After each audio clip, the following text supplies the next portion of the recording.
Le gouvernement algérophobe sioniste d'Algérie constitué d'une 5e colonne de Marocains infiltrés, ce clan d'Oujda insulte les Algériens de fainéants mais refuse de leur donner du travail, fait venir des étrangers des manœuvres, des plombiers des ouvriers non qualifiés, bref en Algérie ce sont les étrangers d'abord, c'est un apartheid, les Algériens ne sont pas reconnus comme étant des êtres humains, et n'ont aucun droit.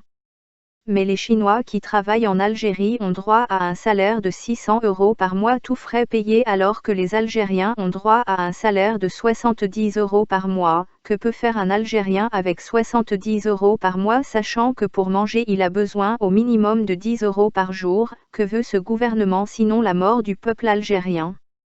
Les entreprises algériennes de bâtiments sont écartées des grands projets au profit des entreprises occidentales ou chinoises ou font faillite car l'État algérien refuse de payer pour leurs travaux. En Algérie ce n'est pas la préférence nationale qui prévaut mais la préférence étrangère, c'est un pays gouverné par les étrangers et pour les étrangers. L'islam n'incite pas à l'oisiveté, pour l'islam le travail est un signe d'adoration envers Allah, c'est une prière. Mais le communisme et le socialisme ont incité les Algériens à tout attendre de l'État et ne rien faire. L'État avait interdit toute association ou organisation politique pouvant remettre en cause le pouvoir central en réalité manipulé par les grandes puissances. Dans un système socialiste, si un travailleur ne travaille pas ou refuse de produire et fait juste semblant de travailler, si une personne lui reproche de ne pas travailler, il répond « Mais enfin c'est l'entreprise de ton père ». C'est-à-dire une entreprise publique appartenant à tout le monde au final n'appartient à personne et donc personne ne se soucie de l'avenir de l'entreprise ou de sa rentabilité. L'Algérie était sur le bon chemin du développement avec le président Boumedienne, construction d'usines et millions de logements, révolution agraire, mais il a fait une erreur volontaire ou pas. Le président Boumedienne a déclaré « Nous avons assez de réserves monétaires pour vivre sans travailler pendant 40 ans », ainsi il a présenté le fait de ne pas travailler et ne rien produire comme étant le paradis. C'est comme si un homme disait aux autres « Pourquoi souffrir ? Pourquoi prier ou travailler? Nous sommes déjà au paradis, reposons-nous et profitons de la vie. » Les impérialistes et les généraux voleurs et assassins ont comploté pour tuer Boumedienne pour détruire et piller les richesses du pays. Ainsi Boumedienne a été assassiné, à la suite le développement du pays, son industrialisation et la révolution agraire ont été stoppés puis, les industries et les champs de blé ont été détruits, les terres les plus productives ont été bétonnées, puis les usines ont été privatisées pour le dinar symbolique ou ont été fermées et mises en faillite. En Algérie, une 5e colonne de Marocains sionistes veille à appauvrir le pays et promouvoir l'alcoolisme, la drogue et le vice, ils interdisent le bien et répandent le mal. Le clan d'Oujda et les harkis algériens laissés par la France font tout pour décourager les Algériens voulant travailler ou créer une entreprise. Le générique de la série film où la prof de danse dit la gloire et le succès se paient chez moi en une seule monnaie, la sueur donc la souffrance devrait inspirer les jeunes Algériens.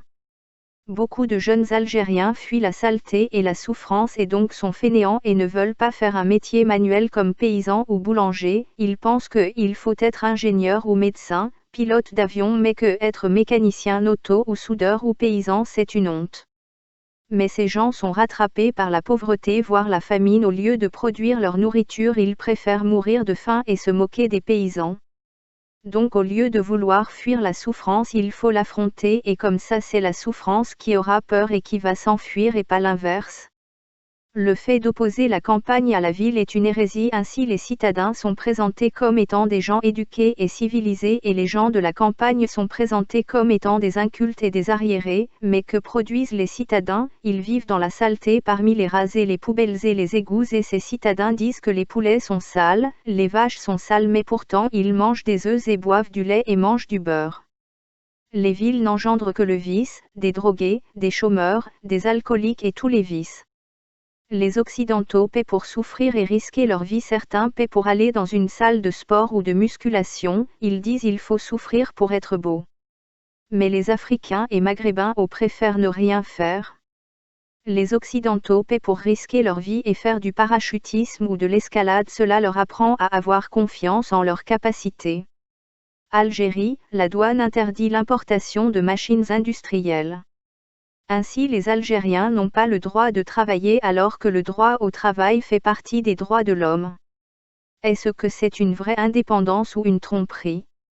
Le gouvernement algérien ne travaille pas pour les intérêts du peuple algérien mais pour des pays étrangers et des cartels mafieux.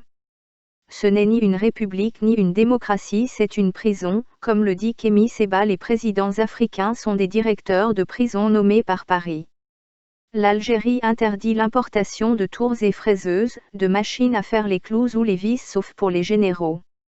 Bref, le gouvernement illégitime d'Algérie interdit aux musulmans de vivre et de développer leur pays pour ne pas concurrencer les entreprises occidentales ou chinoises. Les imprimantes 3D et les tours à commande numérique et les fraiseuses et les centres d'usinage sont interdites d'importation en Algérie même par les immigrés qui ont gagné leur argent à l'étranger et ne peuvent pas être accusés de fuite de capitaux. En conclusion, la pauvreté du peuple algérien et le non-développement industriel du pays sont entièrement du fait du gouvernement, pas du peuple qui est compétent, créatif et travailleur et qui fait le bonheur des entreprises occidentales. La pauvreté est voulue et entretenue, c'est un fait politique destiné à maintenir le peuple algérien dans l'ignorance et l'injustice.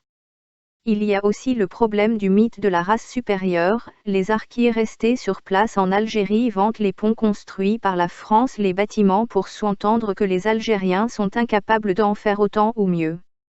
Donc les Algériens sont interdits de faire mieux que les Français car cela remettrait en cause la théorie de la supériorité raciale promue par l'Occident et ses adeptes en Algérie. La seule explication est que le gouvernement algérien, en réalité marocain et sioniste, est anti-musulman et voue une grande haine contre l'islam et les musulmans et le peuple algérien qui sont considérés comme des sous-hommes qui doivent être maintenus dans un enfer terrestre perpétuel afin de reconnaître la supériorité de l'Occident. L'Algérie n'est pas un pays mais une prison, pire que la bande de Gaza en Palestine occupée. Le gouvernement algérien souvent se comporte pire que le gouvernement israélien avec les Palestiniens.